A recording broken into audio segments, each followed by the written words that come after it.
जंगे खंदक के मौके पर जब कुफ्फार का 10,000 का लश्कर मदीना को सफाए हस्ती से मिटाने के लिए बढ़ रहा था तो मुसलमानों की तादाद सिर्फ 3,000 थी और उनके पास इतने वसाइल नहीं थे कि वो खुले मैदान में इतनी बड़ी फौज का मुकाबला कर सकें। मदीना 3 अतराफ से पहाड़ों और बागात के कुदरती हिसार में था, लेकिन शुमाली हिस्सा दुश्मन के हमले के लिए बिल्कुल खुला था। बज़ाहिर तबाही यकीनी थी। तब हजरत सलमान फारसी रजी अल्लाह अन्हु ने एक ऐसा मशवरा दिया जो अरब जंगी तारीख में इससे पहले कभी नहीं सुना गया था। उन्होंने तजवीज दी कि खुले हिस्से में एक गहरी और वसीया खंदक खोदी जाए। ये काम इंतहाई मुश्किल था, लेकिन मुसलमानों ने शदीद भूख और सर्दी के बावजूद सिर्फ 6 दिनों में यह खंदक तैयार कर ली।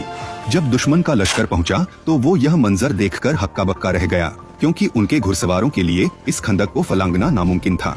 वो कई हफ्तों तक खंदक के उस पार बेबसी से खड़े रहे और अंदर दाखिल न हो सके। आखिरकार एक रात अल्लाह की मदद एक खौफनाक आंधी की सूरत में आई, जिसने काफिरों के सारे खेमे उखाड़ फेंके। इस तरह अल्लाह ताला ने कुफ्फार के लश्कर के हौसले तोड़ दिए।